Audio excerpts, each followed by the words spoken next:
it's you there. Hey guys, welcome back to another workout. So the last time we did some shoulders, biceps and triceps. Today we're going to be working our chest muscles. You see that? See that? Those two things moving? We're going to be working that today. We're going to get the pecs, get big, we can rock hard. Alright? So we're going to follow our routine. We're going to put it in the description below. Right, enjoy it. You know, every time you push, feel the contraction in the chest. Wow, it feels really good. Alright, enjoy the workout. You know, yeah, don't forget to like, subscribe, and share this video with friends. Follow our Instagram page, and yeah. One of the keys is remember where you came from. Keep that shit in the front of your mind, and when shit goes bad and it goes sideways, a lot of shit does, you're getting booed out of the fucking building, or you're coming through this injury, or people are writing you off. Oh, you guys ain't gonna fucking make it. You know, any of that shit. You gotta keep it in here. And it really has to, it should drive you.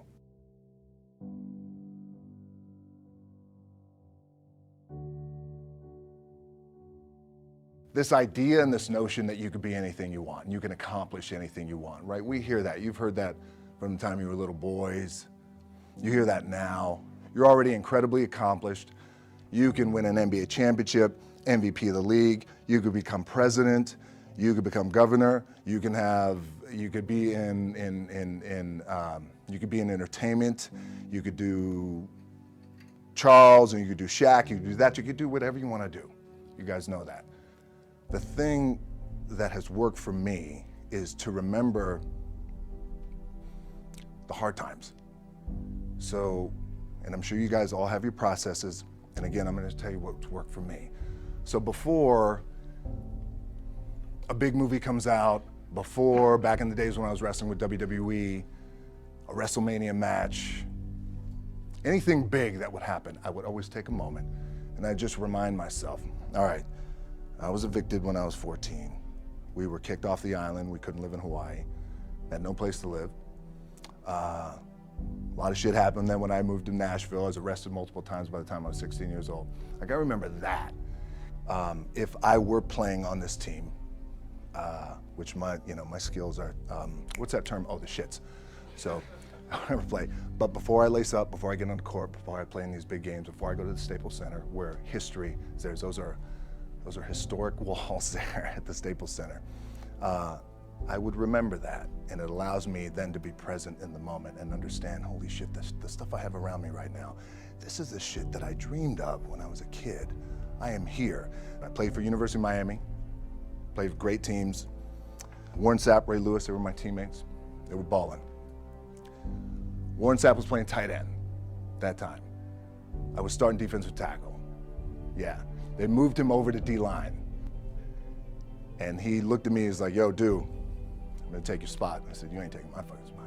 He said, I'm gonna take your spot. I said, no, you ain't. We battled, and he took my spot. Now you can imagine how that fucked with me, because there goes my opportunity. He went in, switched to defensive tackle, lit the world on fire. Well, what that did, it crushed me, it crushed my dreams. I had a piss poor senior year, zero production, no NFL, no combine invite, nothing. Finally went to the CFL. Calgary Stampeders, making $250 a week Canadian. Now, I had to send that shit home to my wife at that time. Had no money. So I remember that. When I got cut from Canada, I had $7 in my pocket. And I always tell that story. So now my production company is $7, advertising agency is $7, everything is $7. So I always remember that. What helps me is to keep the hard times in the front of my mind, because it allows me to go into these big moments that I've worked my ass off, and you guys have worked your ass off. It allows me to go into these big moments with a different perspective. What it also does for me, and again, this is what works for me. Like, I keep my back, excuse my language, my back is up against this motherfucker. Every day, it's against this fucking wall. Excuse my language, ladies in the room. But it's up against this motherfucker because it's what I believe in. And when my back is against this motherfucker, then there's nowhere to go. But that way.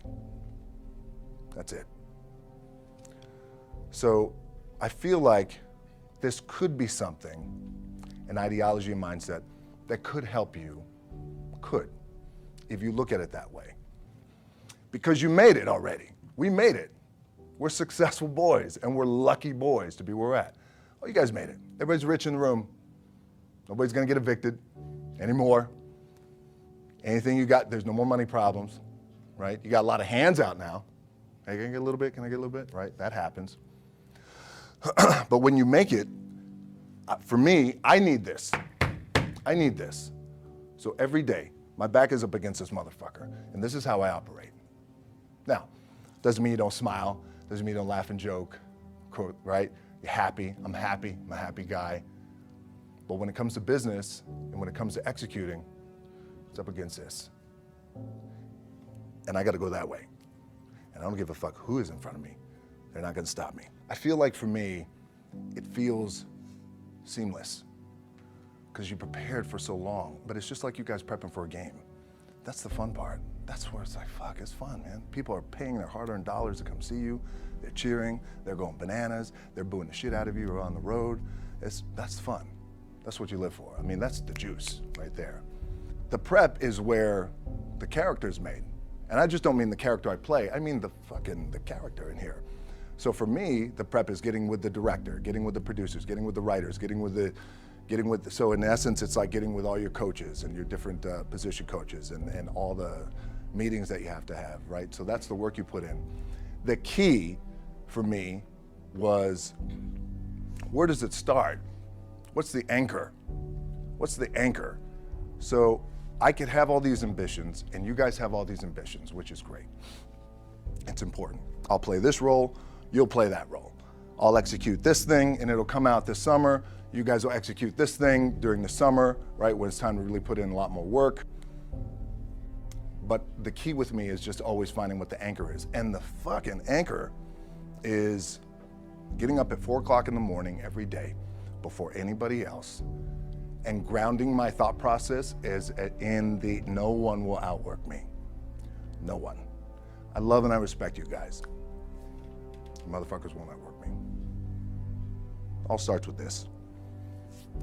2 hands, putting it to work. The anchor for me has always been the work in terms of the weight room training. So when I first started wrestling, I was 6 years old, rolling on the mats with my dad. My old man, a lot of you guys won't know this. Yeah, Rocky Johnson. My old man was Rocky Johnson. He was the first black WWF at that time. First black WWE tag team champions with Tony Atlas back in 1983. My uncles were wild Samoans. I come from a long line of pro wrestlers. But before the wrestling part happened, I was just in the gym putting in the work at 6 years old, rolling around on the mats. And finally, when I could touch weights at 13, that's what I was doing.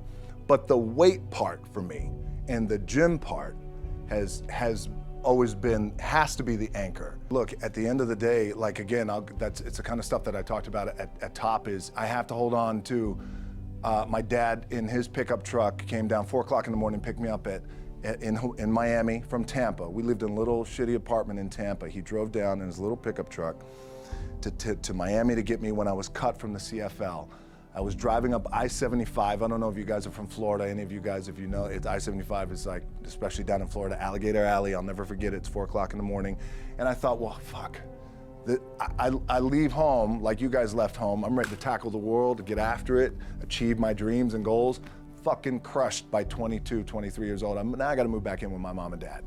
I played on great teams though. Wait a second, this is not supposed to be my future. I'm supposed to be in the NFL right now. I'm supposed to be making a lot of coin and buying my parents shit, buying me shit, taking care of my wife, but it never happened. So I pulled out my wallet, I thought, well, let me see how much money I have. I opened it up, I had a 5, a 1, and change. I'm not fucking around, well, at least I rounded up to $7. But I thought, God, ain't this a bitch? I got $7 in my pocket. Where the fuck do I go now? What do I do? I can't go back to CFL, because the point comes where you hear that voice, the big run's over. Like, you're done, right? So I heard that voice. So as Coach was saying, man, I hold on to that shit, I'm telling you. My back is up against this motherfucker. We laugh, we joke, we have a good time. Press is always fun to do. Sometimes you gotta make it fun. That's another thing. You gotta do your best to make press fun if you can. But my back is still up against this motherfucker. I do not forget it. What this also helps me do, and again, it works for me, is at some point, you gotta be fucking tired of not being number one. You have to be, and you gotta fucking play angry, and I play angry. Now, I'm cool and calm with my approach, and when I step out on my field, which is a set, or, you know, like, there's some, and you're always gonna have haters, and haters are like, well, God damn, man, how many movies are you gonna make, or how much shit are you gonna do? Like, you do a lot of shit. I say, yes, it's my ambition. Of course, why not? I could do it, yeah. I love what I do. And not only that, but in what world do we not work every day? It doesn't mean, it's just like you guys in the off season. You gotta work every fucking day. It doesn't end. My back is up against this thing, you know, and I started to play angry, by the way, and I still play angry. My last match, Brock Lesnar, transitioned, and I realized if I had to be great at something, I wanted to be great in this world of Hollywood and movie making and producing and entertainment, I had to commit, and like you guys have to commit. Obviously, you commit to something, commit to the goal.